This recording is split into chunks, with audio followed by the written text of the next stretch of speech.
আসসালামু আলাইকুম ওয়া রাহমাতুল্লাহি ওয়া বারাকাতুহু। নাহমাদুহু ওয়া নুসাল্লি আলা রাসূলিহিল কারীম, আম্মা বা'দ। আইএফএ কনসালটেন্সির উদ্যোগে আয়োজিত আজকের এই সাপ্তাহিক ধারাবাহিক লাইভ প্রোগ্রাম উপস্থিত রয়েছেন আমাদের মাঝে আইএফএ কনসালটেন্সি সম্মানিত সিনিয়র ট্রেনার এবং কনসালটেন্সি ডিপার্টমেন্টের হেড অব দ্য ডিপার্টমেন্ট মুফতি জুবাইর আব্দুল্লাহ হাফিজাকাল্লাহ, যিনি একই সাথে আন্তর্জাতিকভাবে স্বীকৃত প্রতিষ্ঠান আউফির সার্টিফাইড শরিয়া অ্যাডভাইজার অ্যান্ড অডিটর। বাংলাদেশে ইসলামী অর্থনীতি নিয়ে দীর্ঘ সময় ধরে তিনি কাজ করে যাচ্ছেন। বিভিন্ন ব্যবসায়িক প্রতিষ্ঠান, ব্যক্তি পর্যায়ের বিভিন্ন প্রতিষ্ঠান এবং কর্পোরেট পর্যায়ের বিভিন্ন প্রতিষ্ঠানকে শারিয়া কনসালটেন্সি দিয়ে আসছেন আমাদের আজকের সম্মানিত আলোচক মোহতারাম। আমরা আজকে মোহতারামের কাছ থেকে জানব Islamic investment and business policy নিয়ে। ব্যবসা আমাদের সমাজের একটা সবচেয়ে বড় প্রচলিত হাতিয়ার বা মাধ্যম, যার মাধ্যমে অর্থ উপার্জন করা যায় এবং অনেক পরিমাণ বলতে যারা জব করে, কর্পোরেট জব করে, এদের যারা উদ্যোক্তা, এটাও তো ব্যবসার সাথে সম্পৃক্ত।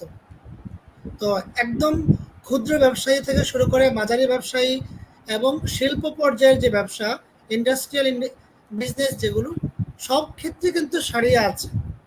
এবং শারিয়া কিন্তু অপশনাল না যে আমার ব্যবসা আমি শারিয়া মানবো অথবা মানবো না, অথবা কিছু ক্ষেত্রে মানবো অথবা মানবো না, অথবা এমন না যে ব্যবসাটাকে আমি জাকাত, যে বছর শেষ করে আমি হিসাব করে জাকাত ঠিকভাবে দিলাম আর বাকি বিষয়ের ক্ষেত্রে যে শারিয়া আছে সেগুলো মানলাম না। মানে ব্যবসার ক্ষেত্রে শারিয়াটা শুধু এতটুকুনিতেই সীমাবদ্ধ না, বরং ব্যবসার প্রত্যেকটা পার্টে, ব্যবসার প্রত্যেকটা সিস্টেমে কিন্তু শারিয়া আছে, শারিয়া রুলস আছে, শারিয়া রেগুলেশন আছে, কিন্তু আমরা কতজনই বা এগুলো জানি। সে জায়গা থেকে আইএফএ কনসালটেন্সির এইবারের বিশেষ আয়োজন Islamic business and investment policy.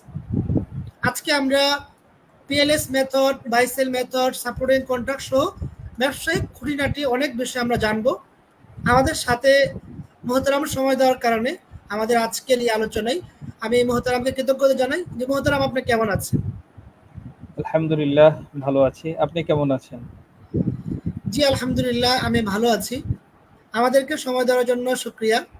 মোহতারামের কাছে প্রথম যে বিষয়ে আমি আলোচনা করার জন্য অনুরোধ করব সেটা হচ্ছে ব্যবসা সম্পর্কে ইসলামের কনসেপ্টটা কি, মানে ব্যবসার ব্যাপারে ইসলামের কনসেপ্ট কি, এবং ব্যবসাটা কি এরকম শুধুমাত্র জাকাত, বছর শেষে জাকাত দেওয়ার ক্ষেত্রেই সীমাবদ্ধ ইসলামের রুলসগুলো, নাকি ব্যবসায়ের বিভিন্ন মডিউলের ক্ষেত্রেও, বিজনেসের বিভিন্ন মডিউলের ক্ষেত্রেও ইসলামী শরিয়া রুলস আছে, শরিয়া নির্দেশনা আছে।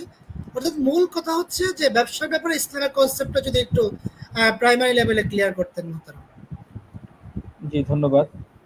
নাহমাদুহু ওয়া নুসাল্লি আলা রাসূলিহিল কারীম, আম্মা বা'দ। আল্লাহুম্মা আলহিমনা মারাশিদা উমুরিনা ওয়া আইদনা মিন শুরুরি আনফুসিনা।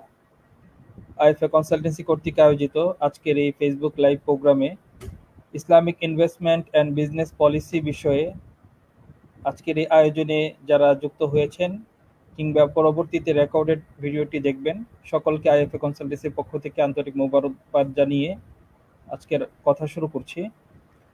আপনি যেমনটি বলছেন যে ব্যবসার ব্যাপারে ইসলামী দৃষ্টিভঙ্গি কি।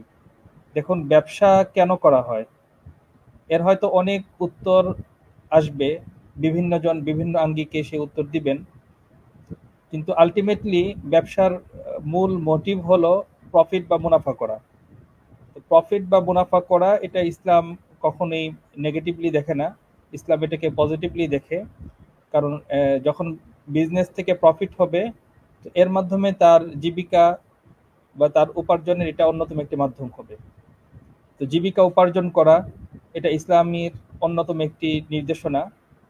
আল্লাহ সুবহানাহু ওয়া তাআলা সূরাতুল জুমার 10 নং আয়াতে ইরশাদ করেন, আউযু বিল্লাহি মিনাশ শাইতানির রাজীম, ফাইদা কুদিয়াতিস সালাহ ফান্তাশিরু ফিল আরদ ওয়াবতাগু মিন ফাদলিল্লাহ।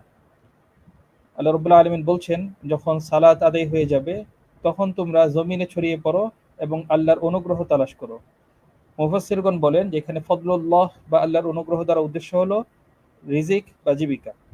তো একজন মুসলমান তাকে অবশ্যই হালাল রিজিক বা জীবিকা অন্বেষণ করতে হবে এবং তাকে হারাম বর্জন করতে হবে। হালাল উপার্জন হারাম বর্জন কেন গুরুত্বপূর্ণ? এ কারণে গুরুত্বপূর্ণ কারণ হালাল উপার্জন করতে আল্লাহ সুবহানাহু ওয়া তাআলা নিজেই দিয়েছেন। শুধু এক দুইটি আয়াত নয়, কুরআনুল কারীমের অসংখ্য আয়াতে আল্লাহ রাব্বুল আলামিন সেই নির্দেশনা দিয়েছেন। অনুরূপভাবে আমরা যে ইবাদাহ করি, সালাত আদায় করি, সিয়াম পালন করি, যাকাত পালন করি, হজ ফরজ হলে হজ আদায় করি, এই ইবাদাহগুলো সহ আরো যত ইবাদাহ আছে, এই সব কিছু আল্লাহ তাআলার কাছে গৃহীত এবং কবুল হওয়ার জন্য অন্যতম শর্ত হলো জীবিকা বা উপার্জন হালাল হওয়া। তো আমার জীবিকা এবং উপার্জন যদি হালাল না হয় তাহলে আল্লাহ তাআলার কাছে এই ইবাদতগুলো গৃহীত এবং কবুল হবে না। সুতরাং জীবিকা উপার্জনের একটি অন্যতম মাধ্যম হলো ব্যবসা বা বাণিজ্য। তো এই ব্যবসাটাও যেন শরিয়ার আলোকে হতে হয় এবং শরিয়ার মূলনীতি অনুসরণ করেই যেন সম্পাদন করতে পারি, এই বিষয়টা এই জন্যই গুরুত্বপূর্ণ। আর দ্বিতীয় আমি আরেকটা কারণ বলবো যে ইসলাম ব্যবসাটাকে অন্যতম একটা মানব সেবা হিসেবে দেখে। মানব সেবা বা খিদমাতুল খালক এটা অত্যন্ত গুরুত্বপূর্ণ একটি বিষয়। আল্লাহ রাসূল সাল্লাল্লাহু আলাইহি ওয়াসাল্লাম তিনি নবী হওয়ার আগেও মানব সেবার জন্য মক্কাবাসীর মাঝে সুপরিচিত ছিলেন এবং নবুয়তের পরেও তো অসংখ্য মানব সেবা, বিভিন্ন পদ্ধতিতে তার থেকে মানব সেবা, সেগুলো তো বর্ণিত হয়েছে। এবং এক হাদিসে আল্লাহ রাসূল সাল্লাল্লাহু আলাইহি ওয়াসাল্লাম বলেছেন যে খায়রুন নাস আনফাউহুম লিন-নাস, মানুষের মধ্যে সর্বশ্রেষ্ঠ ব্যক্তি সেই যে মানুষের অধিক উপকার করে। তো ব্যবসা বাণিজ্যের মাধ্যমেও মানুষের উপকার করা যায়। এটা সার্ভিস ওরিয়েন্টেড বিজনেস হোক অথবা প্রোডাক্ট ওরিয়েন্টেড বিজনেস হোক, যেটাই হোক না কেন, মানুষের বিভিন্ন নিডস বা বিভিন্ন প্রয়োজন পূরণ হয় ব্যবসার মাধ্যমে। তাহলে ব্যবসাটাকে ইসলাম হালাল রিজিক উপার্জনের একটি মাধ্যম হিসেবে দেখে, ব্যবসাকে ইসলাম মানুষের উপকারের একটি মাধ্যম হিসেবে দেখে। তো এই দৃষ্টিকোণ থেকে বিজনেস বা ব্যবসার ব্যাপারে ইসলাম খুবই পজিটিভ। তবে সেই বিজনেস বা ব্যবসা অবশ্যই শরিয়া নীতিমালার আলোকে হতে হবে, আল্লাহ এবং আল্লাহ রাসূল সাল্লাল্লাহু আলাইহি ওয়াসাল্লামের নির্দেশিত পন্থায় হতে হবে। শুকরিয়া মোহতারাম। ব্যবসায়ের ব্যাপারে ইসলামের যেহেতু এই কনসেপ্ট আছে, আমরা অন্যান্য কনসেপ্টগুলো জানবো। একটা ব্যবসা শুরু করার ক্ষেত্রে যে বিষয়টা প্রয়োজন আমাদের সমাজে আমরা দেখি, সেটা হচ্ছে বিনিয়োগ প্রয়োজন, প্রচুর পরিমাণে একটা মোটা অঙ্কের টাকা প্রয়োজন, বিনিয়োগ প্রয়োজন। এবং যারা স্ট্রিট ব্যবসা করে, অর্থাৎ রাস্তায় যারা ফেরি করে, তাদের আসলে সিকিউরিটি বা অ্যাডভান্স দিতে হয় না, কিন্তু যারা একটা প্লেস, একটা স্থান, একটা জায়গা, একটা দোকান নিয়ে ব্যবসা করে তাদের ক্ষেত্রে অবশ্যই সিকিউরিটি অথবা অ্যাডভান্স পেমেন্ট দিতে হয়। তো এই জায়গায় আপনার কাছ থেকে আমরা প্রথমে জানবো যে বিনিয়োগের ক্ষেত্রে, বিনিয়োগ গ্রহণ অথবা বিনিয়োগের ক্ষেত্রে বা এককভাবে ব্যবসা না করে যদি পার্টনারে ব্যবসা করে এবং নিজেরাই বিনিয়োগটা ব্যবস্থা করে, মূল ক্যাপিটালে যদি মূল নিজেরা ব্যবস্থা করে, সেক্ষেত্রে শরিয়া কি, এবং বিনিয়োগ গ্রহণ করার ক্ষেত্রে শরিয়া কি, আমরা ইনশাল্লাহ আপনার কাছ থেকে প্রথমে এই বিষয়টা জানবো। তারপরে আমরা অ্যাডভান্স পেমেন্ট অথবা সিকিউরিটি বাবদ যেটা দিতে হয় সেটার ব্যাপারে শরিয়া কি বলে সেটা ইনশাল্লাহ আপনার কাছ থেকে জানবো। জি মোহতারাম। জি, ধন্যবাদ প্রশ্ন করার জন্য।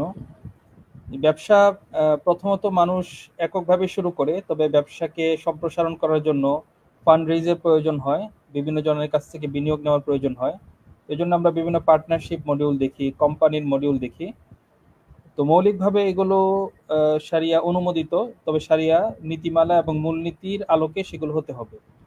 পার্টনারশিপের ক্ষেত্রে আমরা যেটা দেখি যে ইসলামে যে পার্টনারশিপের কনসেপ্ট, আমরা যদি দেখি যে যেখানে ইসলাম ভেরিয়েবল রিটার্ন, অর্থাৎ প্রফিটটা যেটা আসবে সেটাকে আনুপাতিক হারে উভয় পার্টনাররা নিজেদের মধ্যে যে বন্টন করে নিবে, এই জাতীয় যে চুক্তিগুলো হয়, সেই চুক্তিগুলোকে আমরা দুটি ভাগে ভাগ করতে পারি। একটি হলো মুদারাবা আর একটি হলো মুশারাকা। মুদারাবা কি? মুদারাবা হলো এমন একটি পার্টনারশিপ কন্ট্রাক্ট যেখানে এক পক্ষ যিনি ক্যাপিটাল প্রোভাইড করেন, মূলধন বা পুঁজি সরবরাহ করেন, আরেক পক্ষ তিনি শ্রম প্রোভাইড করেন বা তিনি ব্যবসায় সময় দিয়ে থাকেন বা বিভিন্ন ধরনের ব্যবসায়িক কার্যক্রমগুলো করে থাকেন। এরপর পারস্পরিক সম্মতির ভিত্তিতে একটা প্রফিট রেশিও নিজেদের মাঝে তারা ঠিক করেন, সেই রেশিওর আলোকেই মূলত তাদের মাঝে প্রফিট ডিস্ট্রিবিউশন হয়। তো মুদারাবা এটি প্রাচীন একটি ব্যবসা পদ্ধতি এবং সম্মানিত দর্শক শ্রোতাবৃন্দ জেনে আনন্দিত হবেন বা মুগ্ধ হবেন যে আল্লাহ রাসূল সাল্লাল্লাহু আলাইহি ওয়াসাল্লাম স্বয়ং মুদারাবার ভিত্তিতে ব্যবসা পরিচালনা করেছিলেন। নবুয়ত পূর্ববর্তী সময়ে রাসূলুল্লাহ সাল্লাল্লাহু আলাইহি ওয়াসাল্লাম ব্যবসা করেছিলেন। তো তার ব্যবসার মধ্যে অন্যতম একটা পার্ট ছিল মুদারাবা পদ্ধতিতে ব্যবসা করা। তিনি সিরিয়ায় গিয়েছিলেন আম্মাজান খাদিজাতুল কুবরা রাদিয়াল্লাহু তাআলা আনহার পক্ষ থেকে বিজনেস করার জন্য।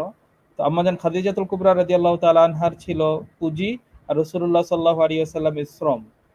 তো এই পুঁজি এবং শ্রমের ভিত্তিতে মূলত বিজনেসটা হয়েছিল, এবং এখানে পিএলএস মেথড অর্থাৎ প্রফিট লস শেয়ারিং মেথডেই মূলত তাদের মাঝে প্রফিট ডিস্ট্রিবিউশন হয়েছিল।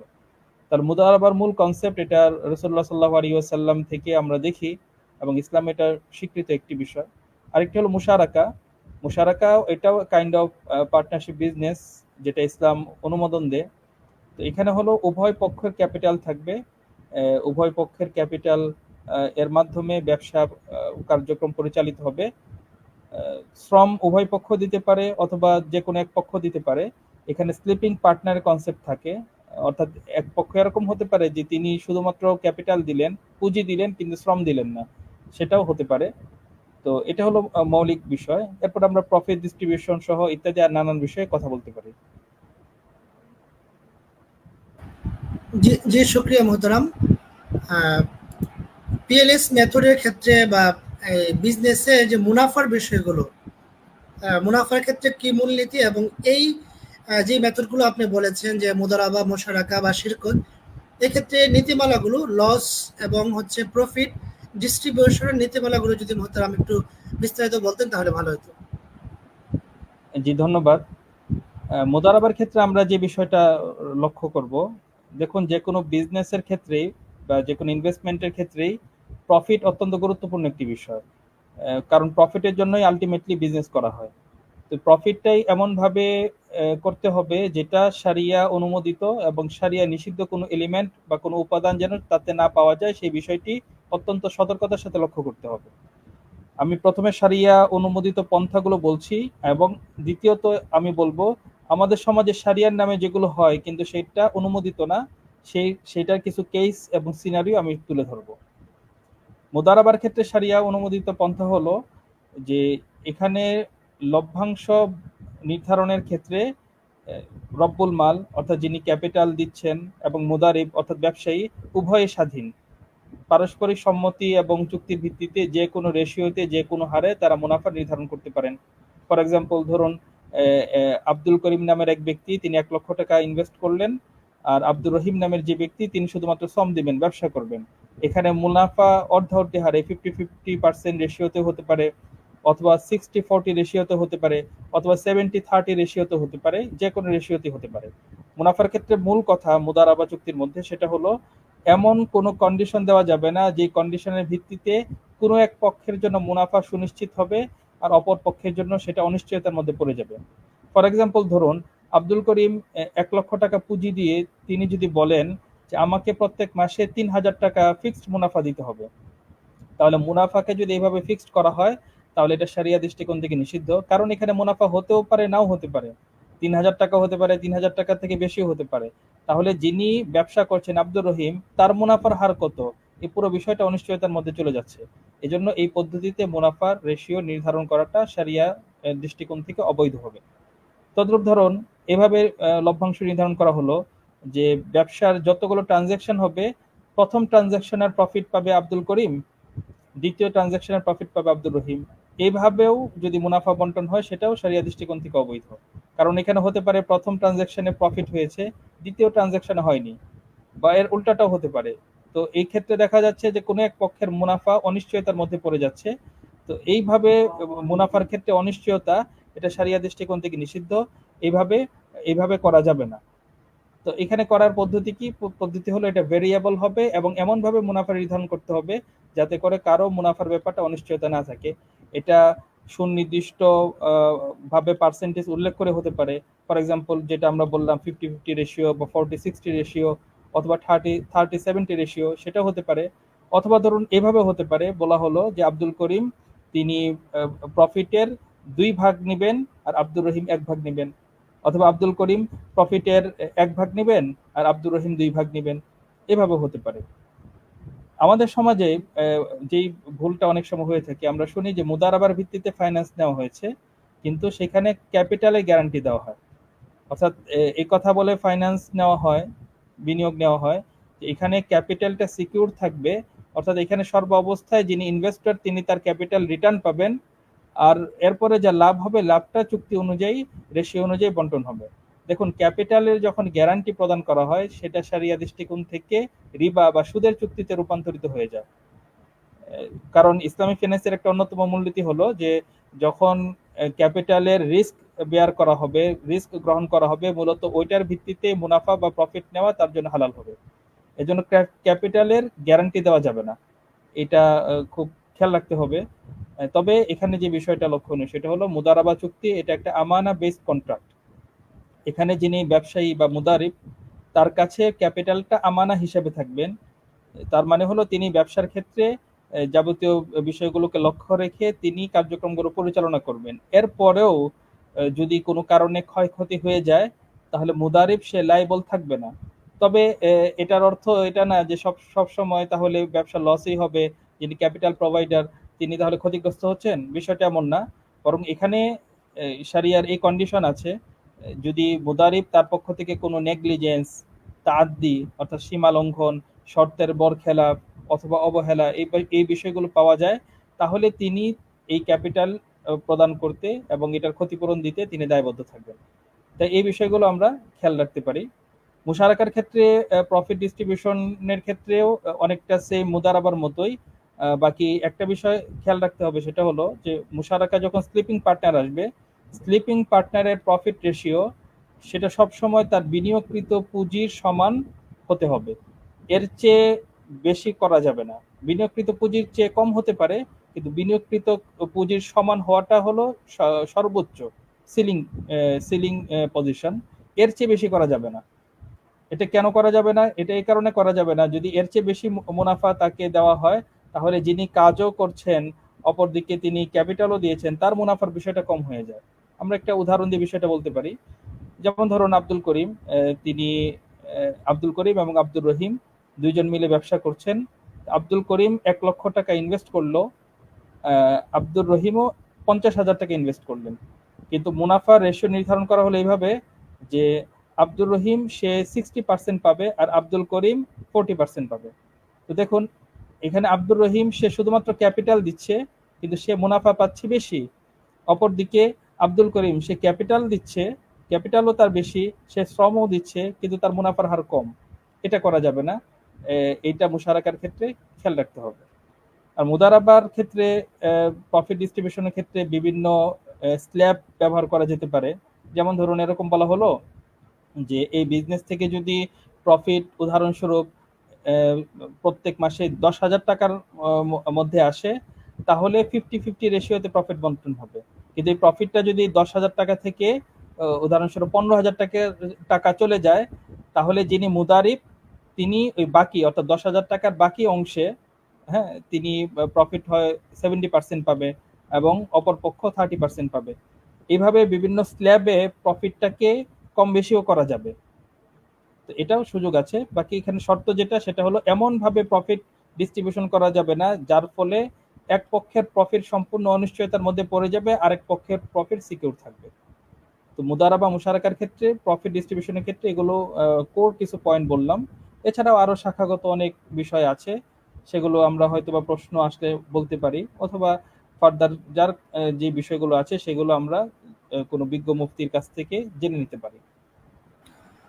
মোহতারাম, এই ক্ষেত্রে যে প্রশ্নটি আমরা দেখি সচরাচর আমাদেরকে করে থাকেন সেটি হলো, যারা ব্যবসায়ী এদের কাছে এদের আত্মীয় স্বজন, ভাই হতে পারে, বোন হতে পারে, অথবা বন্ধু বান্ধব হতে পারে, এসে 1 লাখ 2 লাখ টাকা দিয়ে বলে যে দোস্ত তুমি ব্যবসা করো, লাভ হলে আমাকে দিও, হ্যাঁ তুমি লাভ হলে আমাকে দিও, শরীয়ত মোতাবেক লাভ করে দিও। এখন যিনি টাকাটা গ্রহণ করছেন উনি টাকাটা কি মুদারাবার ভিত্তিতে গ্রহণ করেছেন নাকি মুশারাকার ভিত্তিতে করেছেন, কোনো কিছু দুটা কারণে জানানো হয় না। একটা হলো যে যিনি টাকাটা ইনভেস্টমেন্ট দিয়েছেন উনি হয়তো বুঝবেন না এগুলো, মুদারাবা মুশারাকা এগুলো বুঝবেন না। গ্রামের একজন সাধারণ মানুষ, সাধারণ খেটে খাওয়া মানুষ, নির্ভরযোগ্য হিসাবে ওনার কাছে 2 লাখ 5 লাখ টাকা ইনভেস্টমেন্ট করেছেন, এখানে তিনি মুদারাবা মুশারাকা বুঝবেন না। অথবা অনেক সময় এরকম হয় যে দোস্ত আমার বোঝার প্রয়োজন নাই, তুমি শরিয়া মোতাবেক করে, তুমি যেহেতু জানো বুঝো বা তুমি কথা বলে শরিয়া মোতাবেক করে আমাকে লাভটা দিও।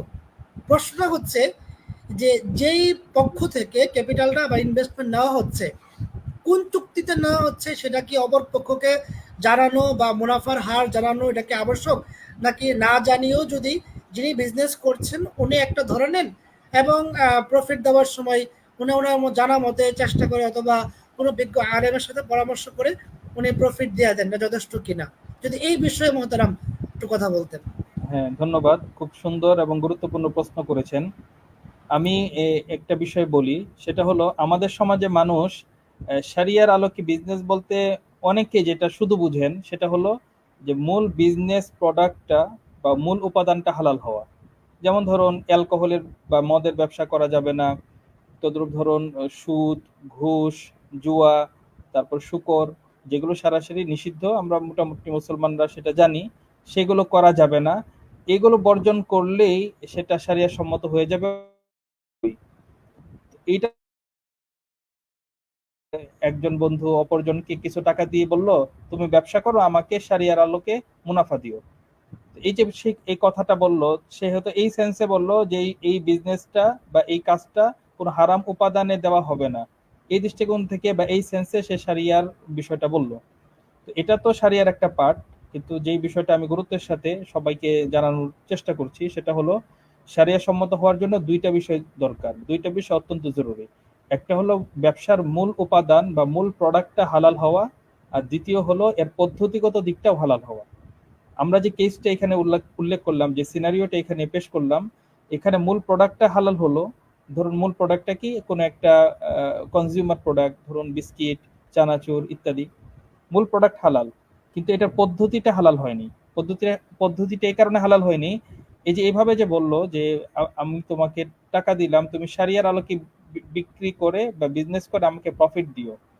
তো এখানে এই টাকাটা মুদারাবার ভিত্তিতে দেওয়া হলো নাকি মুশারাকার ভিত্তিতে দেওয়া হলো, কিভাবে দেওয়া হলো, এটা আমরা তাদেরকে বিভিন্ন প্রশ্ন করে বের করি, কিন্তু এই কথাটা ইটসেলফ শরিয়া সম্মত বলার সুযোগ নেই।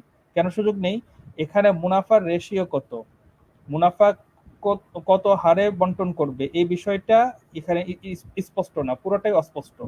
এখানে কি যা ব্যবসা হবে সেই অনুপাতে দিবে নাকি ক্যাপিটাল অনুপাতে দিবে, এই বিষয়গুলো স্পষ্ট না। তো এই বিষয়গুলো স্পষ্ট না করলে সেই চুক্তিকে শরিয়ার আলোকে বৈধ বলার সুযোগ নেই।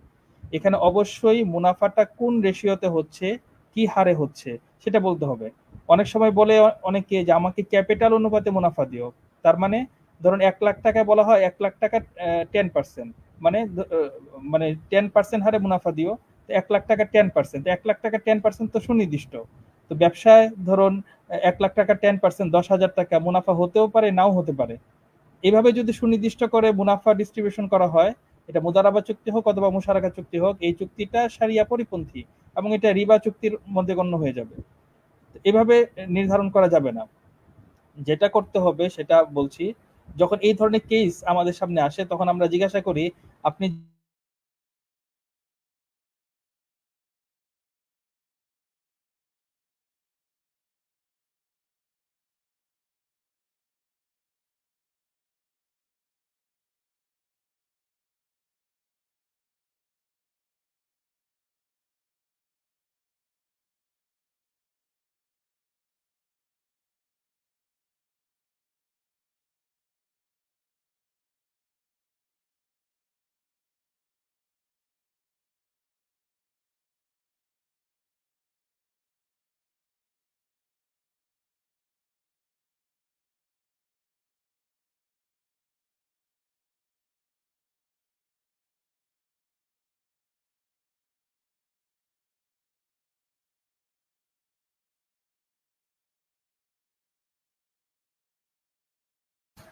আহ, আহ, জি, সম্মানিত দর্শকবৃন্দ, আপনারা যারা আমাদেরকে শুনছিলেন, আমি আশা করছি কিছুক্ষণের মধ্যে আবার মোহতারাম মুফতি জুবাইর আব্দুল্লাহ হাফিজাকাল্লাহ জয়েন করবেন। একটু ফোনটা রিসিভ করে নেই। জি, আসসালামু আলাইকুম।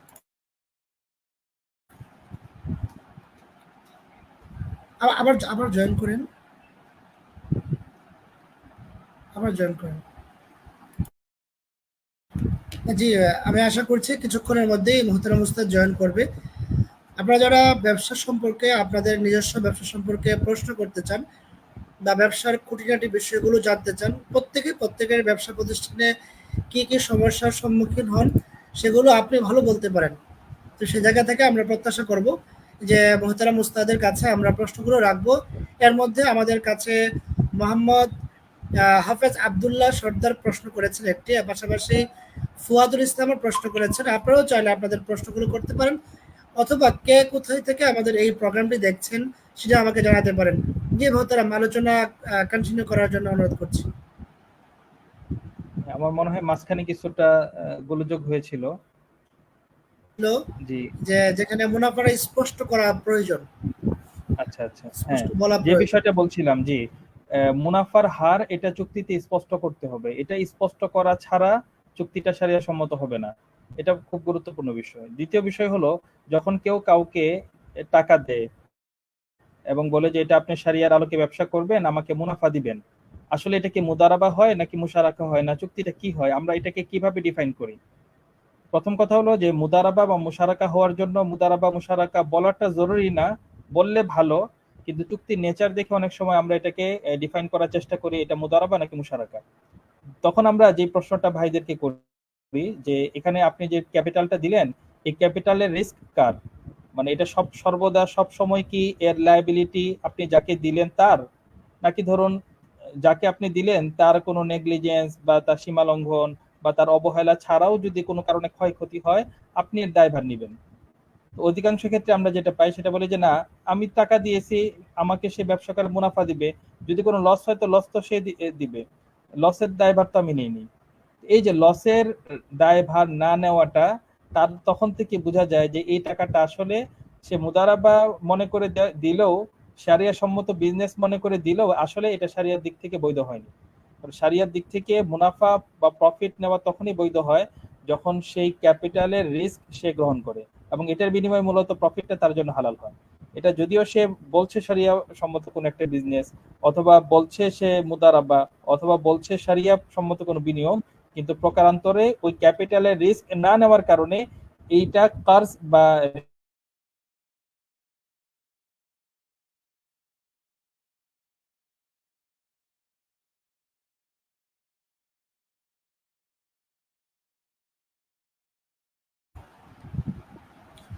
জি মহতারাম, আশা করি শুনতে পাচ্ছেন। এখানে আরেকটা প্রশ্ন যেটা স্বাভাবিকভাবেই আসে সেটি হচ্ছে যে অনেকে বলেন মুনাফা দেওয়ার ক্ষেত্রে আহ, একদম পুরোপুরিভাবে মাস শেষে পাই টু পাই হিসাব করেন না, বরং একটা আনুমানিক হিসাব করে এবং পার্সেন্টেজ অনুযায়ী মুনাফাটা দিয়ে থাকেন। এবং এক্ষেত্রে যেটা বলা হয় যে আসলে আমাদের মধ্যে তো কোনো সমস্যা নাই, আমি যারা দিচ্ছি উনিও এতে সন্তুষ্ট এবং উনি যেটা পাচ্ছেন উনিও সন্তুষ্ট। তো একদম পাই টু পাই হিসাব করে আমরা দিচ্ছি না, বরং আমরা যেহেতু উভয় সন্তুষ্ট সেক্ষেত্রে কোনো সমস্যা থাকার কথা না। এটা কতটুকু যুক্তিযুক্ত? যদি উভয় পক্ষ সমস্যা হয়ে যায় এবং একদম পাই টু পাই মুনাফার হিসাব না করে আনুমানিক একটা হিসাব করে মুনাফা ডিস্ট্রিবিউশন করে, তো সেক্ষেত্রে এটা শরিয়া সম্মত হবে কিনা?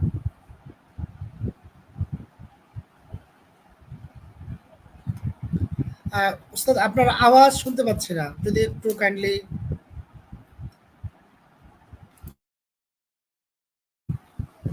অন্যরা কি আওয়াজ শুনতে পাচ্ছেন একটু জানাবেন। আহ, আমাদের সম্মানিত আলোচকের আওয়াজ যদি আপনারা শুনে থাকেন, শুনতে পান তাহলে জানান, আর না শুনতে পেলেও জানাবেন ইনশাআল্লাহ।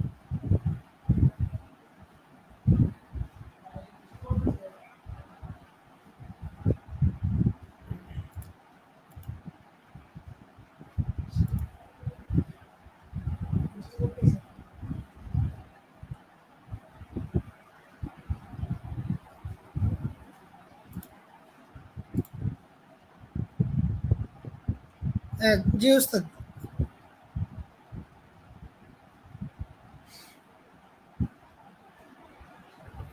আওয়াজ, আমাদের দর্শকরা জানাচ্ছেন যে আওয়াজ শোনা যাচ্ছে না। যদি আবার একটু দেখতেন আপনার সাউন্ড সিস্টেমটা।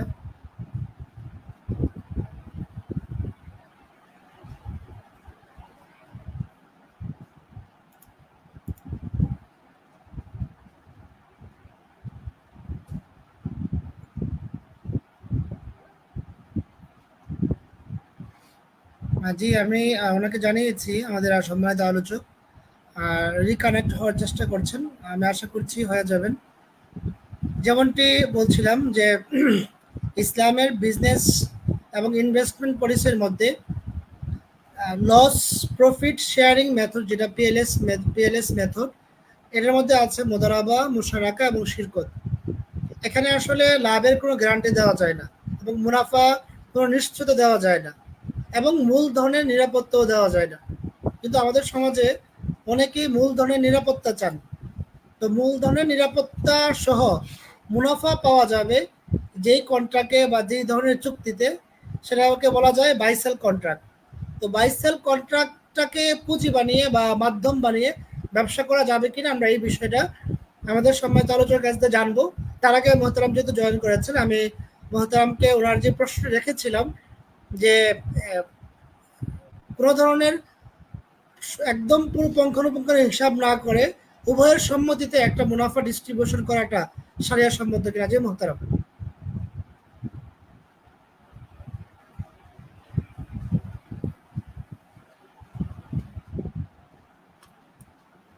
উস্তাদে মোহতারামের আওয়াজ আমি শুনতে পাচ্ছি না, আমি জানি না আমাদের সম্মানিত দর্শকবৃন্দ আপনারা শুনতে পাচ্ছেন কিনা। আমরা আন্তরিকভাবে দুঃখ প্রকাশ করছি। আমরা চেক করে নিয়েছিলাম সাউন্ড সিস্টেম, শুরুতে সবই ঠিক ছিল, কিন্তু দুঃখজনকভাবে একটু সমস্যা হচ্ছে। উস্তাদে মোহতারাম যদি আবার একটু ট্রাই করতেন। আমাদের কাছে বেশ কিছু প্রশ্ন এসেছে, আলহামদুলিল্লাহ। আমি এই প্রশ্নগুলো নিব ইনশাল্লাহ, সবগুলো প্রশ্ন নিব। আপনারা প্রশ্ন করুন ইনশাল্লাহ। যদি আমাদের আজকের এই প্রোগ্রামে আমরা প্রশ্নগুলো উত্তর দিতে নাও পারি, আমরা পরবর্তীতে আরেকটি প্রোগ্রাম করব আগামী সপ্তাহে, এবং সেখানেও এই প্রশ্নগুলো উত্তর আমরা দিব ইনশাল্লাহ। সুতরাং আপনাদের প্রশ্ন করার ক্ষেত্রে আমি অনুরোধ জানাবো, আপনারা চেষ্টা করুন ইনশাল্লাহ।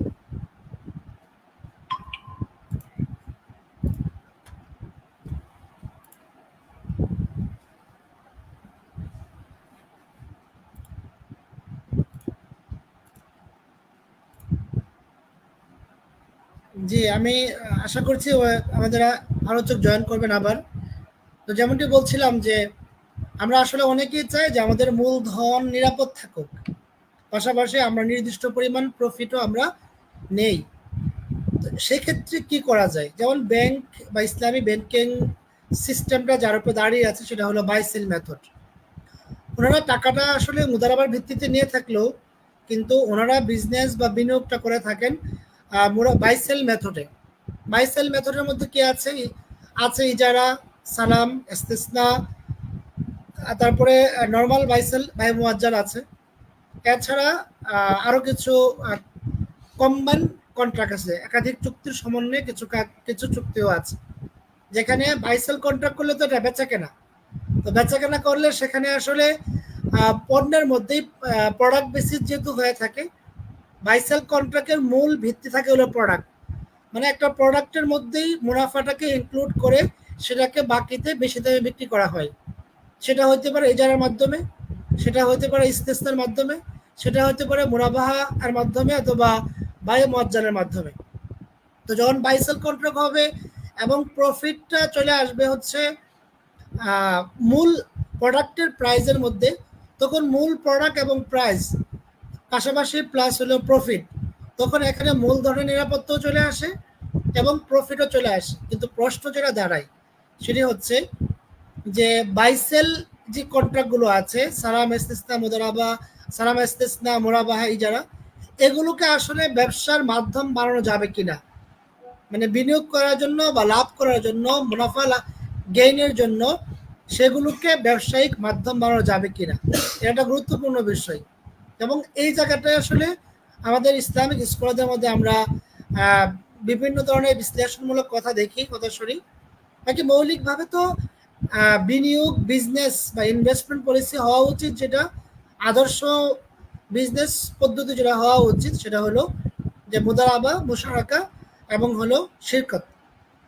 এগুলো হইলে সেখানে একটা ইনসাফ বজায় থাকে, ন্যায্যতা বজায় থাকে। কারণ এখানে লাভের সম্ভাবনা থাকে, সেখানে লসের সম্ভাবনা থাকে। তো যেখানে রিস্ক থাকবে না, এই ধরনের ব্যবসাকে এককেন্দ্রিক মুনাফা এবং হচ্ছে ক্যাপিটাল নিরাপদ থাকার বিষয়টাকে শরিয়া ওইভাবে সাপোর্ট করে না, আবার হারামও করে নাই, কিন্তু ওইভাবে সাপোর্ট করে না। তো এই জায়গাটায় আমরা এই দুটা বিষয়ে আজকে আলোচনার অবতারণা করেছিলাম যে ইনভেস্টমেন্ট পলিসিতে পিএলএস মেথডটা শরিয়া কিভাবে দেখে, এবং ইনভেস্টমেন্ট মেথড পাশাপাশি ব্যবসায়িক মেথডের ক্ষেত্রে বাই সেল কন্ট্রাক্টটাকে শরিয়া কিভাবে দেখে, ব্যবসা হিসেবে কোনটাকে শরিয়া প্রেফার করে এবং কোনটার শরিয়ার সবচেয়ে কাছাকাছি। তো এই দুটা বিষয় আজকে আলোচনার অবতারণার মূল বিষয়। পাশাপাশি সাপোর্টিং যে কন্ট্রাক্টগুলো লাগে ব্যবসা করতে গেলে, ওয়াকালা লাগে, কাফালা লাগে, ওগুলো নিয়ে আমরা আলোচনা ছিল। জি মোহতারাম, আমি একটু কথা বলেছিলাম, আপনার আলোচনা কন্টিনিউ করার জন্য অনুরোধ করছি। আচ্ছা, আমাকে কি এই মুহূর্তে শোনা যাচ্ছে? জি, শুক্রিয়া মোহতারাম। আচ্ছা, জি, ধন্যবাদ। আমিও খুবই দুঃখিত, আসলে অনাকাঙ্ক্ষিত কারণে একটু সমস্যা হচ্ছিল। আশা করছি এখন আর অসুবিধা হবে না। যে আপনি যে প্রশ্নটা করছিলেন যে পারস্পরিক সম্মতিতে যে কোনো হারে একটা মুনাফা যদি প্রদান করা হয় এবং যিনি ইনভেস্টর তিনি যদি সেটা গ্রহণ করেন, এতে অসুবিধা আছে কিনা। তো এটার খুব সহজে যদি আমি উত্তর দিই, সেটা হলো প্রথমে একটা মুনাফার হার নির্ধারিত থাকতে হবে। নির্ধারিত হার থাকার পরে এখন বিজনেস থেকে মুনাফা আসেনি, এটা হয়তো আসবে 6 মাস পরে বা আসবে 1 বছর পরে। তো 1 বছর বা 6 মাস আসার আগে ওই মুনাফা যদি প্রভিশনাল হিসাবে, অর্থাৎ এটাকে সাময়িক হিসাবে মুনাফাটাকে গ্রহণ করা যায়, বিজনেস ক্লোজ হবে, সমাপ্ত হবে, তখন চূড়ান্ত হিসাবের মাধ্যমে সেটা নিষ্পত্তি হবে। এই ভিত্তিতে প্রভিশনাল মুনাফা বা প্রফিট রেট হিসাবে প্রত্যেক মাসে অল্প অল্প করে নিতে পারে, এতে অসুবিধা নেই। কিন্তু এখানে যে বিষয়টা গুরুত্বপূর্ণ সেটা হলো চুক্তিতে অবশ্যই মুনাফার হার নির্ধারিত থাকতে হবে। এখন চুক্তিতে মুনাফার হার নির্ধারণ করলো না, পরবর্তীতে পারস্পরিক সম্মতিতে তারা মেনে নিল, আচ্ছা সে যা দেবে আমি এতে রাজি আছি, তো এটা বৈধ হবে কিনা। দেখুন, এই চুক্তিতে মুনাফার হার নির্ধারণ না করলে এটা শারিয়া দৃষ্টিকোণ থেকে চুক্তিটি ফাসেদ বা শারিয়া পরিপন্থী হয়ে যায়। আর শারিয়া পরিপন্থী যখন হয়ে যায়, তো সেটা আল্লাহ রাব্বুল আলামিনের হককে লঙ্ঘন করা হয়। আল্লাহ রাব্বুল আলামিনের হককে লঙ্ঘন করে এখানে পারস্পরিক সম্মতিতে পরবর্তীতে মেনে নেওয়ার দ্বারা এটা বৈধ হবে না। এটা শারিয়ার মূলনীতি। বরং এখানে শারিয়ার যে রিকোয়ারমেন্ট সেটা হলো আগের চুক্তিকে রহিত করে নতুন করে মুনাফার হার নির্ধারণ করে চুক্তিবদ্ধ হতে হবে। এইভাবে যদি এই বিষয়টা লক্ষ্য করা হয়, পালন করা হয়, আশা করি সেটা শারিয়ার আলোকে বৈধ হবে। জি, শুক্রিয়া। আশা করছি মোহতারাম, যারা আমাদের দর্শক আছেন আপনারা পুরোপুরিভাবেই শুনতে পেয়েছেন আমাদের মোহতারাম আলোচনা। এক্ষেত্রে মোহতারাম বলছিলাম যে বিনিয়োগ নেওয়ার ক্ষেত্রে যে আরেকটা দিক খেয়াল রাখতে হয় সেটা হচ্ছে সিকিউরিটি দিতে হয়, একটা মোটা অঙ্কের টাকা, বা এটাকে অ্যাডভান্স পেমেন্ট বলি বা সিকিউরিটি বলি। এইটা শরিয়া কিভাবে দেখে এবং এর শরিয়াত অ্যাক্টিভ কি, ওগুলোর ব্যাপারে যদি একটু বলতেন, সিকিউরিটি মানির ব্যাপারে। জি, যে কোনো বিজনেসে আমরা দেখি যে সিকিউরিটি মানি দেওয়া হয়। তো সিকিউরিটি মানি এটা বৈধ হবে কি হবে না, একটা সময় এটা নিয়ে পক্ষে বিপক্ষে ইসলামিক স্কলারগণের বিভিন্ন মতামত আমরা দেখতে পেতাম। তো বর্তমান সময়ে এই বিষয়টা মোটামুটি সবাই একমত যে বিজনেসে যে সিকিউরিটি মানিটা দেওয়া হয় এটা শারিয়া দৃষ্টিকোণ থেকে বৈধ। তো এটা যদি ফেরতযোগ্য হয়, যদি পুরোটাই ফেরতযোগ্য হয়, তাহলে তো এটা কর্জ। তো প্রশ্ন হয় তাহলে এখানে কর্জ দেওয়া হচ্ছে, পরবর্তীতে এটার বিধান কি হবে, বিশেষ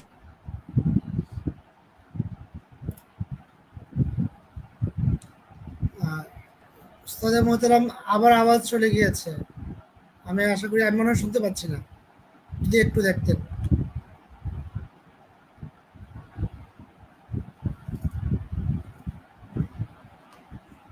মোহতারাম একটু কথা বললে আবার দেখতাম আমরা আওয়াজটা আসে কিনা। আসছে না।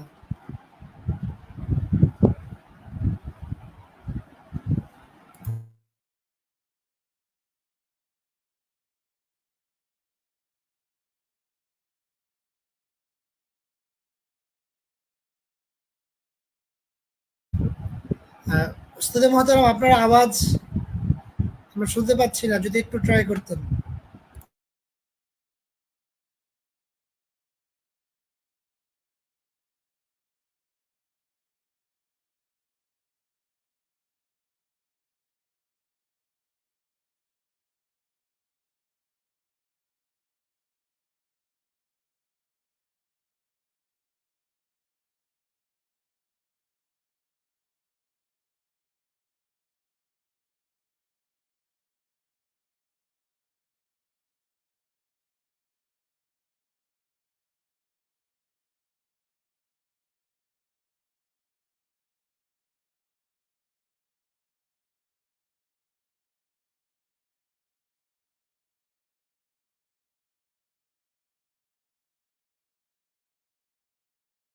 আহ, জি উস্তাদে মোহতারাম, আপনি আবার জয়েন করবেন না, কথা বলছি। আমাদের যে প্রশ্নগুলো এসেছে আমরা সেগুলো উত্তর নিব। আইএফএ কনসালটেন্সি বাংলাদেশের একটি স্বনামধন্য প্রতিষ্ঠান, বিভিন্ন ওয়ার্কশপ, ওয়েবিনার, ট্রেনিং ইত্যাদি নিয়ে কাজ করছে। বিশেষভাবে সারিয়া কনসালটেন্সি নিয়েও কাজ করছে। জি মোহতারাম।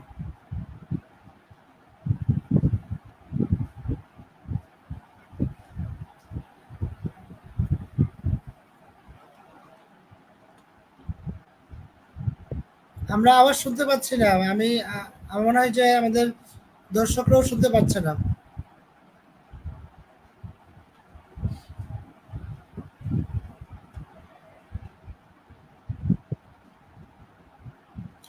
একটু মানে এক্সিট নিয়ে আবার পুনরায় এন করলে মনে হয় ভালো হয় মোহতারাম, যদি একটু ট্রাই করতেন।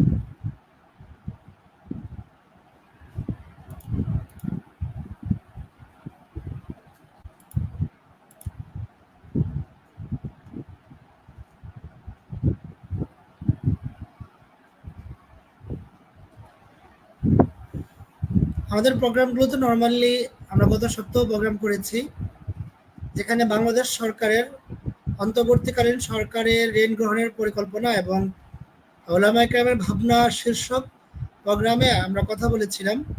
উপস্থিত ছিলেন বাংলাদেশ ব্যাংকের ডিরেক্টর মেজবাউদ্দিন সাহেব এবং মুফতি আবদুল্লাহ মাসুম হাফিজাহুল্লাহ, ছিলেন ডক্টর মুফতি ইউসুফ সুলতান। সেখানেও আমরা লম্বা সময় কথা বলেছি। আমাদের লাইভ প্রোগ্রামে বিভিন্ন সময় গুরুত্বপূর্ণ বিভিন্ন বিষয় বিষয় নিয়ে কথা হয়ে থাকে। আপনারা চাইলে আমাদের প্রোগ্রামগুলো পিছনে যেই প্রোগ্রামগুলো গিয়েছে সেগুলো আপনারা শুনতে পারেন। আমরা আশা করি সেগুলো উপকৃত হবেন ইনশাআল্লাহ। এছাড়াও সারিয়া যে কোনো বিষয় জানার জন্য আমাদের কল সেন্টার, আইএফএ কনসালটেন্সির কল সেন্টার রয়েছে। সেই নির্ধারিত দিনে নির্ধারিত সময়ে কল সেন্টারে কল করেও ইসলামী অর্থনীতি, ইসলামিক ইকোনমিক্স অ্যান্ড ফিন্যান্স সংক্রান্ত সারিয়া জানার সুযোগ রয়েছে। এছাড়াও ইমেল করার সুযোগ রয়েছে এবং আইএফএ কনসালটেন্সির ফেসবুক পেজের কমেন্ট বক্সে মেসেজ অপশনে গিয়ে মেসেজ করার মাধ্যমেও ইসলামী অর্থনীতি সংক্রান্ত সারিয়া বিষয়গুলো এবং খুঁটিনাটি বিষয়গুলো জানার সুযোগ রয়েছে। আমরা আশা করছি যে আপনারা সেগুলো জানবেন। এছাড়াও অফলাইন এবং অনলাইন ইদানিং আমরা জানি যে ফিকহুল বুনুক, ব্যাংকিং এবং ইন্স্যুরেন্স, বিমা নিয়ে অনলাইন একটি কোর্স হচ্ছে। এছাড়াও অনলাইন অফলাইনে কোর্স হচ্ছে, এছাড়াও অনলাইনে হচ্ছে। তো এই কোর্সগুলোতে এনরোল করার মাধ্যমে আমরা ইসলামী অর্থনীতির জ্ঞানকে সমৃদ্ধ করার আমরা সুযোগ পাচ্ছি। জি মোহতারাম। জি, আমাকে শোনা যাচ্ছে এখন? জি মোহতারাম।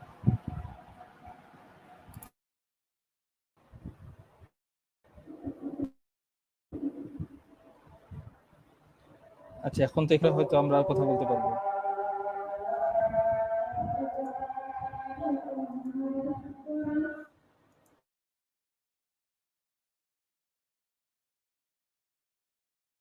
জি আমরা আপনার আওয়াজ শুনতে পেয়েছি মোহতারাম। আপনার ওখানে আজান হচ্ছে সম্ভবত। আমাদের আলোচনা কন্টিনিউ করার জন্য অনুরোধ করব। আমাদের কাছে দুটো প্রশ্ন এসেছে। প্রথম আমাদের কাছে প্রশ্ন এসেছে, যেগুলো আমরা প্রশ্নগুলো নিচ্ছি। ইসহাক বিন বাশির তিনি প্রশ্ন করেছেন এবং ফুয়াদুল ইসলাম প্রশ্ন করেছেন। আমরা এই আলোচনার পরেই দুটো প্রশ্ন নিব। এছাড়াও প্রশ্ন করেছেন মেহেদি হাসান। আমরা ইনশাল্লাহ মেহেদি হাসানের প্রশ্নটি নিব। তো আমরা প্রথমেই প্রশ্ন নেব হচ্ছে নেহাল মোহাম্মদ ফুয়াদুল ইসলামের। আমাদের এই আলোচনার পরেই আমরা প্রথমেই এই প্রশ্নটি নেব ইনশাল্লাহ। এরপরে ইসহাক বিন বাশিরের প্রশ্নটি নেব। তারপরে তৃতীয় মোহাম্মদ মেহেদি হাসানের প্রশ্নটি আমরা নেব। আমাদের সম্মানিত আলোচক যিনি মোহতারাম মুফতি জুবার আবদুল্লাহ হাফিজাহুল্লাহর এলাকাতে মসজিদে আজান হচ্ছে, এই জন্য একটু সময় নিচ্ছি। আমরা আশা করছি যে এরপরে বিরামহীনভাবে আমরা আমাদের আলোচনা কন্টিনিউ করতে পারবো ইনশাআল্লাহ। অত্যন্ত ধৈর্য ধরে আমাদের এই প্রোগ্রামের সাথে থাকার জন্য আপনাদের কৃতজ্ঞতা জ্ঞাপন করছি। আপনাদেরকে উদ্দেশ্য করে আমাদের এই প্রোগ্রাম, আইএফএ কনসালটেন্সির প্রোগ্রাম, আমাদের এই প্রোগ্রাম আপনারা কিভাবে দেখেন আমরা আগেও বলেছি, আগেও ঘোষণা দিয়েছি যে আপনাদের পক্ষ থেকে যদি কোনো বিষয়ে প্রস্তাব করা হয় যে এই বিষয়ে আমরা আলোচনা শুনতে চাই, তাহলে আমরা আমাদের সম্মানিত বিজ্ঞ ইসলামিক স্কলার যারা রয়েছেন, ডক্টর মুফতি ইউসুফ সুলতান, মুফতি আবদুল্লাহ মাসুম হাফিজাহুল্লাহ, এছাড়াও আইফা কনসালটেন্সির ইন হাউস যে আন্তর্জাতিকভাবে স্বীকৃত সার্টিফাইড শরিয়া অ্যাডভাইজার অডিটর বৃন্দ রয়েছেন, ওনাদের মাধ্যমে আমরা প্রোগ্রাম লঞ্চ করব ইনশাআল্লাহ। আপনাদের পক্ষ থেকে আবেদন করার সুযোগ আছে। ইতিপূর্বে আমরা ড্রপ শিপিং নিয়ে, তারপরে হচ্ছে রিসেলিং নিয়ে আলোচনা করেছি, ড্রপ শিপিং নিয়েও করেছি, তারপরে হচ্ছে এক্সপোর্ট ইম্পোর্ট শরিয়া ইস্যুস নিয়ে আমরা কথা বলেছি। আজকে আমরা কথা বলছি ইনভেস্টমেন্ট এবং বিজনেস পলিসি নিয়ে। তো এরকম আরো অনেকগুলো বিষয় নিয়ে আমরা কথা বলতে প্রস্তুত। আপনাদের পক্ষ থেকে প্রস্তাবনা আসলে, আপনাদের ফিডব্যাক আমাদেরকে জানাইলে আমাদের জন্য আলোচনার সামনে নিয়ে যাওয়া সহজ হবে, এবং এই লাইভগুলো আপনাদের জন্য কতটুকু উপকার বয়ে আনছে সেগুলো আমাদেরকে জানাইলে আমরা আশা করি যে আমাদের সামনের পথ চলার জন্য এটা উৎসাহদায়ক হবে। জি মোহতারাম জুবাইর আব্দুল্লাহ হাফিজাকাল্লাহ। জি ধন্যবাদ। আমাকে এখন শোনা যাচ্ছে? জি স্যার। আচ্ছা, জি আপনি প্রশ্ন রাখছিলেন সম্ভবত। আমরা আমাদের সম্মানিত দর্শক শ্রোতাদের প্রশ্নগুলোর দিকে যেতে পারি একটা একটা করে।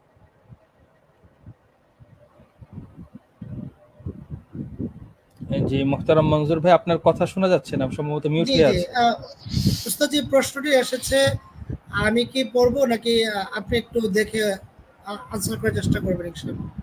একটু বড় প্রশ্ন করেছেন তিনি। আপনি বলুন, আমি দেখছি।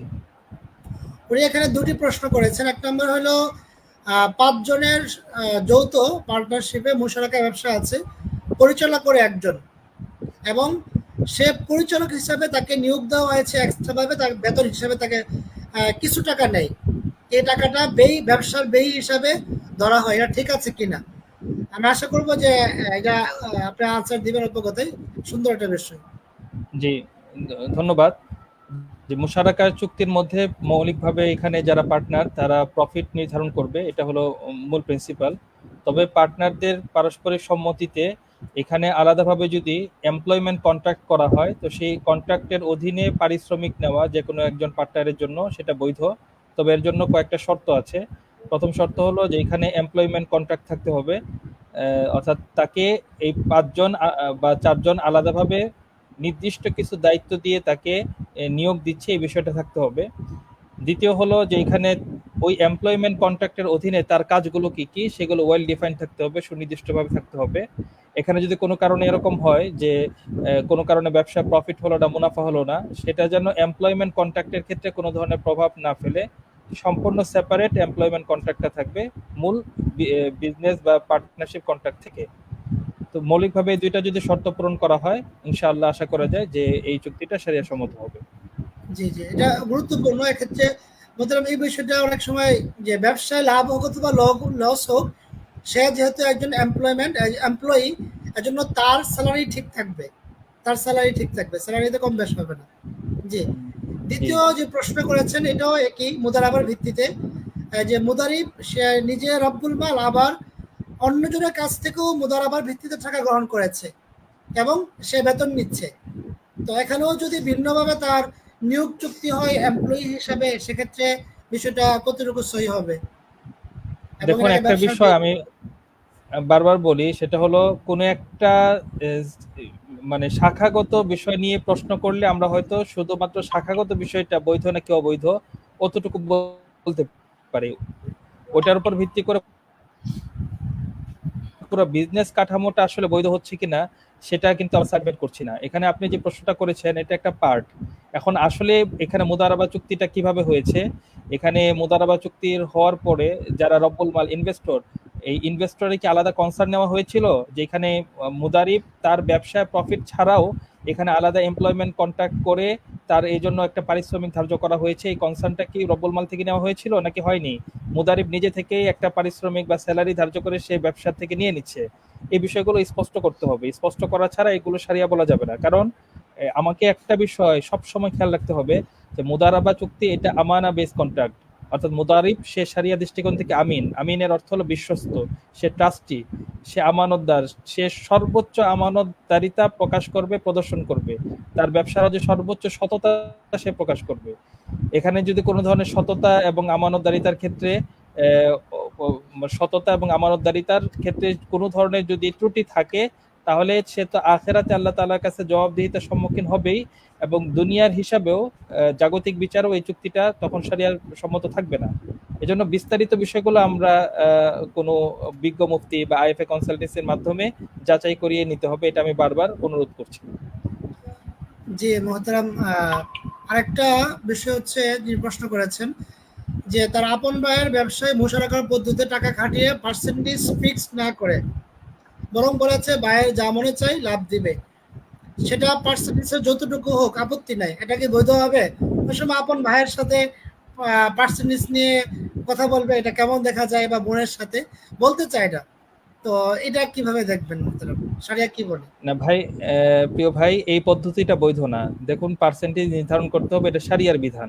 এটা মিউচুয়াল আন্ডারস্ট্যান্ডিং এর মাধ্যমে মেনে নিলাম বা আমার কোনো আপত্তি নেই, এই সকল কথা গ্রহণযোগ্য না।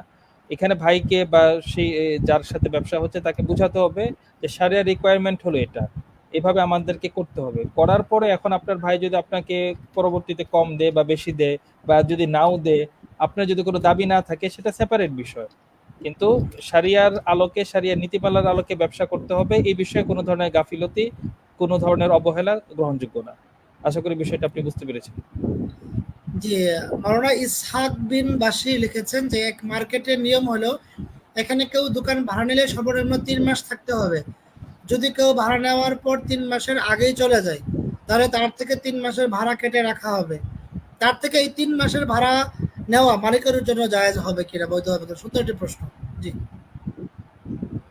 এখানে যে বিষয়টা, ধরুন অনেক সময় ভাড়া নেওয়ার সময় অগ্রিম ভাড়া নেওয়া হয়, এটা সিকিউরিটি ডিপোজিট হিসাবে নেয়, অনেক ক্ষেত্রে অগ্রিম ভাড়ার নামেও নেয়। তো সেই ক্ষেত্রে মানে যিনি ভাড়াদাতা অর্থাৎ দোকানের মালিক, তার যে বাস্তবসম্মত ক্ষতি, সেই ক্ষতিটুকু তিনি নিতে পারবেন। উদাহরণস্বরূপ ধরুন 3 মাসের অগ্রিম ভাড়া তিনি নিতে পারেন, কিন্তু তখন কোনো কারণে যদি ভাড়াটিয়া চলে যায়, হয়তো ওই মাসে তার ভাড়া হবে না, তো ওই মাসের ভাড়াটা উনি নিতে পারেন। কিন্তু এরপরের 2 মাসে যদি ভাড়া হয়ে যায়, তারপরও তিনি যেহেতু চুক্তিতে কন্ডিশন করেছেন, এজন্য ওই 3 মাসের ভাড়া তিনি রেখে দিবেন। এটা জোরপূর্বক রেখে দেওয়াটা শরিয়া দৃষ্টিকোণ থেকে অন্যায় হবে এবং অবৈধ হবে, এটা কোনোভাবেই বৈধ হবে না। এখানে ভাড়াদাতার যে বাস্তবসম্মত ক্ষতি, সেই ক্ষতিটুকু পুষিয়ে নেওয়ার বিধান শরিয়া দিয়েছে, এর চেয়ে বেশি কিছু না। মোহতারাম, এখানে যে প্রশ্নটি আসবে একটা হলো অপরচুনিটি কস্ট, যেটা সেটা হলো সে এই দোকান ভাড়া বাবদ সে 10,000 টাকা পেতে পারতো। বাস্তবসম্মত কস্ট বলতে কোনটা বোঝাচ্ছেন, এর মধ্যে কি বিষয় কাউন্ট হবে, সে কিভাবে ডিফাইন করবে যে এটা বাস্তবসম্মত করে যত টাকা হতো, আর তার অপরচুনিটি কস্ট বা অপরচুনিটি লস্ট এত টাকা, এটা কিভাবে ডিফাইন করবে? না, একে একটা গুরুত্বপূর্ণ বিষয় বলেছেন যে শরিয়াতে আসলে অপরচুনিটি কস্টের কনসেপ্ট নেই। এখানে আমরা যেটা বলেছি বাস্তবসম্মত ক্ষতি। বাস্তবসম্মত ক্ষতি বলতে হলো, ধরুন এই দোকানটা আর কারো কাছে তিনি ভাড়া দিতে পারলেন না, এই যেহেতু ভাড়া দিতে পারলেন না, এই দোকানটা তার পরিত্যক্ত অবস্থায় রয়ে গেল, এটা দোকানের মালিকের ক্ষতি হয়েছে। তো সুতরাং তার যত দিনের ক্ষতি হয়েছে, যতটুকু ক্ষতি হয়েছে, অতটুকু ক্ষতি তিনি নিতে পারবেন। কিন্তু তিনি সম্ভাবনার ভিত্তিতে 3 মাসের ভাড়া রেখে দিলেন, এটা তার জন্য বৈধ হবে না।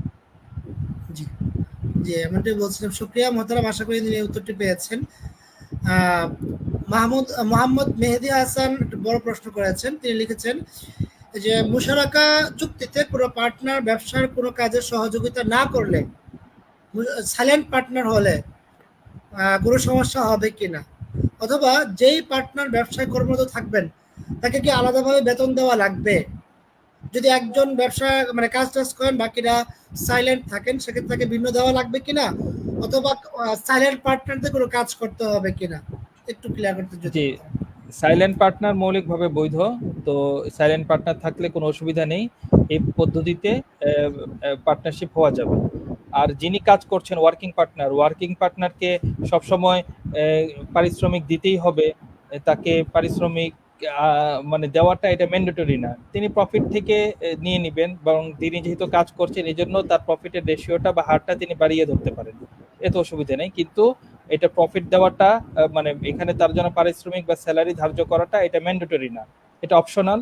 যদি ধার্য করা হয় তো সেই ক্ষেত্রে শারিয়া যে নীতিমালা আছে, যেটা ইতিপূর্বে আমরা বলেছি, সেই নীতিমালার আলোকে করতে হবে।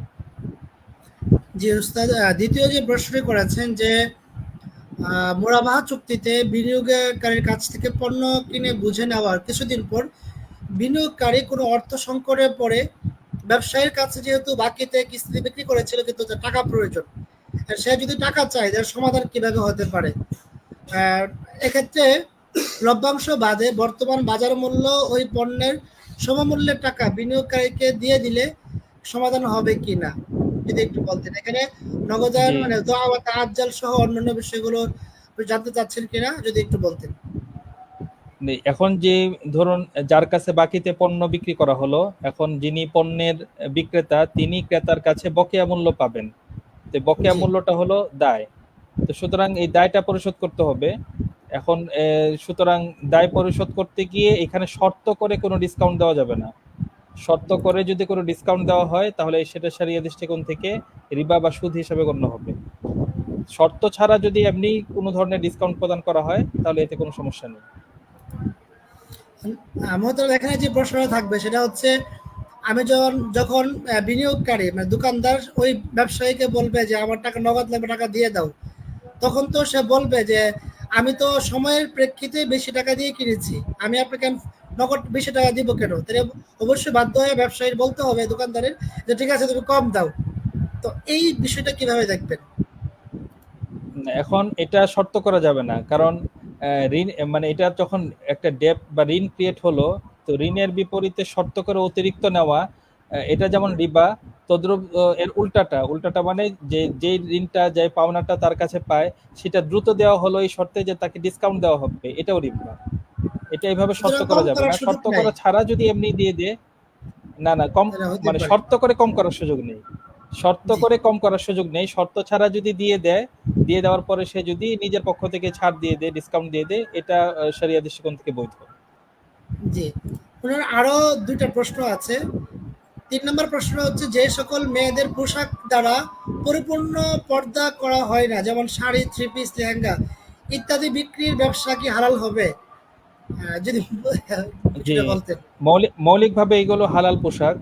মানে শাড়ি এর মানে এটা না যে এটা তো জামার মানুষ নিচেও পরা যায়, বাসায়ও পরা যায়। হ্যাঁ, বাসায় পরা যায়, স্বামীর কাছেও পরা যায়।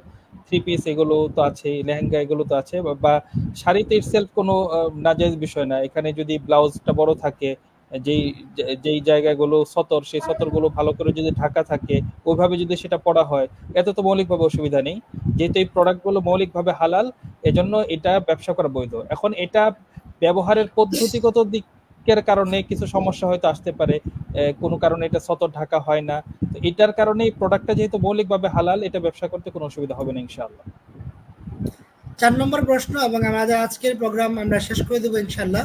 এই প্রশ্নের পরে আমরা সমাপনী বক্তব্যের দিকে যাব। ৪ নম্বর যে প্রশ্নটি করেছেন যে মেয়েদের সম্পূর্ণ পর্দা না করে, আমরা দেখি অনলাইনে অনেকে প্রোডাক্ট সেল করে বিভিন্নভাবে লাইভে আসে। তো ভাইটি জানতে চেয়েছেন মাশাল্লাহ যে এটা বৈধ হবে কিনা। এটা তো অবৈধ, এটা একেবারে স্পষ্ট বিষয়, বলার অপেক্ষা রাখে না। দেখুন, মার্কেটিং এর ক্ষেত্রেও শারিয়ার গাইডলাইন আছে, সেই গাইডলাইন মেনেই মার্কেটিং করতে হবে। এর মধ্যে একটা অন্যতম গাইডলাইন হলো যে এরকম নারীরা ভিডিওতে এসে তাদের মানে তাদের চেহারা বা এভাবে নিজেকে প্রদর্শন করে পণ্য বিপণন করা, এটা ইসলামী শারিয়ার মূলনীতির সাথে যায় না। তো সুতরাং অন্যভাবে মার্কেটিং করতে হবে, যেখানে গান থাকবে না, মিউজিক থাকবে না, শুধুমাত্র কন্টেন্টের বিবরণ থাকবে। সেই পদ্ধতিগুলো অনুসরণ করে বিকল্প হিসাবে মার্কেটিং করতে হবে। জি, সুপ্রিয় মোহতারাম, আমরা লম্বা সময় ধরে আলোচনা শুনছিলাম। আমরা ইনশাল্লাহ এখন আমাদের আলোচনার শেষ দিকে চলে আসছি। আমাদের আজকে আলোচনার যদি সারাংশ বলি, যে আমরা আজকের Islamic investment and business policy যে শিরোনামে আমরা আলোচনা করেছি, আজকের আলোচনার সারাংশ কি, এবং আজকের আলোচনা থেকে আমরা যে মেসেজটি, যে বার্তাটি আমাদের ব্যবসায়ী ভাইদের কাছে দিতে চাই, সে বিষয়টা কি, যদি একটু বলতেন সংক্ষেপে। জি, ধন্যবাদ। আমি আজকের এই আলোচনা যদি সারমর্ম টানি, সেটা হলো যে বিজনেস এটা ইটসেলফ হালাল জিনিস, তবে সেটার ক্ষেত্রে আমাদেরকে দুইটা বিষয় খেয়াল রাখতে হবে। একটা হলো যে এটা প্রোডাক্টটা মৌলিকভাবে হালাল কিনা, আর দ্বিতীয় হলো এর পদ্ধতিগত বিষয়টা হালাল কিনা। প্রোডাক্ট হালাল হারাম হওয়ার বিষয়টার একটা কমন সেন্স সাধারণ মুসলমানদের মধ্যে আমরা থাকি, এটা আমরা লক্ষ্য করেছি আলহামদুলিল্লাহ। তবে পদ্ধতিগত দিকটা আমরা দেখতে পাই যে অনেক মুসলিম ভাইরা যারা প্র্যাকটিসিং মুসলিম তারাও এই বিষয়গুলো নিয়ে সচেতন না। তো এটা সচেতনতার মাত্রা বৃদ্ধি করতে হবে এবং এটার জন্য জানার কোনো বিকল্প নেই, আমাদেরকে বেশি পরিমাণে জানতে হবে। তো জানার জন্য আলহামদুলিল্লাহ আইএফএ কনসালটেন্সি বিভিন্ন কোর্সের আয়োজন আছে, সেখানে আমরা যুক্ত হয়ে এনরোল করে আমরা জানতে পারি। তদ্রূপ বিভিন্ন জনের বিভিন্ন ধরনের ব্যবসা আছে, তো ব্যবসাগুলো এক একটার এক এক পদ্ধতি, এক একটার জন্য এক এক রকমের শারিয়া প্রযোজ্য হবে। তো সেইগুলো প্রত্যেকেই তাদের ব্যবসাগুলোকে শারিয়ার আলোকে ফিল্টারিং করে যাচাই করে নেওয়া, এটা কর্তব্য এবং বাঞ্ছনীয়। আমরা সালাফের যুগে দেখতাম যে তারা যখন ব্যবসায়িক সফরে যেতেন, তো তাদের সাথে একজন ব্যবসা বিষয়ক শারিয়া বিশেষজ্ঞ ব্যক্তিকে সাথে নিয়ে যেতেন, যাতে করে তারা কোনোভাবেই হারামে লিপ্ত হতে না পারতেন। হযরত ওমর ইবনুল খাত্তাব রাদিয়াল্লাহু তাআলা আনহু, তিনি তো মদিনার বাজারে ঘোষণা করেছিলেন যে লা ইয়াবিউ ফি সুকিনা ইল্লা মান তাফাক্কাহা ফিদ-দ্বীন, অর্থাৎ যে ফিকহুল মুআমালা সম্পর্কে গভীর জ্ঞান না রাখে সে মদিনার বাজারে ব্যবসায় করতে পারবে না, মানে তার জন্য ব্যবসা করার লাইসেন্স নেই। আর হযরত আলী রাদিয়াল্লাহু তাআলা আনহু তো এটা বলেছেন যে মানিত্তাজারা ক্বাবলা আন ইয়াতাফাক্কাহা ফিদ-দ্বীন ইরতাতামা ফির রিবা, ইরতাতামা ফির রিবা, ইরতাতামা ফির রিবা। হযরত আলী রাদিয়াল্লাহু তাআলা আনহু বলেন যে যে শরিয়ার জ্ঞান অর্জন ব্যতি রেখে ব্যবসা করতে নামলো তো সে তো সুদে জড়িয়ে পড়বে। এই কথা উনি ৩ বার বলেছেন গুরুত্ব দিয়ে। এজন্য সকলের কাছে আমি উদাত্ত আহ্বান জানাতে যাচ্ছি, আমাদের বেসিক নলেজ, যে শারিয়া নলেজ, ধরুন মুদারাবা কি, মুশারাকা কি, প্রফিট ডিস্ট্রিবিউশন কিভাবে হয়, তারপরে ইসলামের বিজনেস মডিউলগুলো কি কি, এ সম্পর্কে বেসিক নলেজগুলো হয়তো আমরা স্কলারদের কাছ থেকে শুনে বা বিভিন্ন কোর্স করে জানবো। তারপরও আমাদের বিজনেসটা শারিয়ার আলোকে হচ্ছে কিনা এটা অবশ্যই বিস্তারিত বিবরণ দিয়ে কোনো বিজ্ঞ মুফতি, শারিয়া স্কলার অথবা আইএফএ কনসালটেন্সি এখানে শরণাপন্ন হয়ে আমরা ইনশাআল্লাহ বিস্তারিত জেনে নিব। আল্লাহ রাব্বুল আলামিন আমাদের সকলকে বিষয়গুলো বুঝার এবং হালাল পদ্ধতিতে বিজনেস বা ব্যবসা করার তৌফিক দান করুন। জি, শুকরিয়া, জাযাকুমুল্লাহ। আমাদের এক ভাই ইব্রাহিম খলিল ভাই অনেক পরে আসলে একটা প্রশ্ন করতে চেয়েছিলেন, কিন্তু প্রশ্নটি এখনো আসে না, যেহেতু আমরা নিতে পারছি না। মোহতারাম ভাই আমার, আপনার প্রশ্নটি করে রাখুন, আপনার প্রশ্নটি আমরা অবশ্যই ব্যক্তিগতভাবে আপনার উত্তর দেবো ইনশাআল্লাহ। আপনি প্রশ্নটি করে ফেলুন আমাদের এখানে, আমরা ইনশাআল্লাহ এখান থেকে খুঁজে আপনার পার্সোনালি আমরা উত্তরটি দিয়ে দেবো ইনশাআল্লাহ। সবাইকে শুকরিয়া আমাদের সাথে থাকার জন্য।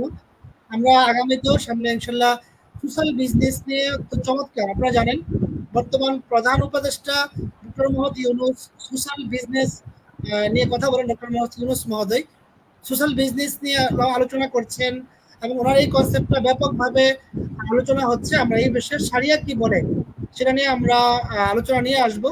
তো আমাদের আজকের এই প্রোগ্রামে সময় দেওয়ার জন্য আমি কৃতজ্ঞতা জ্ঞাপন করছি মোহতারাম মুফতি জুবাইর আব্দুল্লাহ হাফিজাকাল্লাহ, কৃতজ্ঞতা জ্ঞাপন করছি আমাদের দর্শকবৃন্দের। আগামী প্রোগ্রামে সবাইকে দেখার অনুরোধ জানিয়ে আজকের প্রোগ্রাম এখানে শেষ করছি। আসসালামু আলাইকুম ওয়া রাহমাতুল্লাহি ওয়া বারাকাতুহু।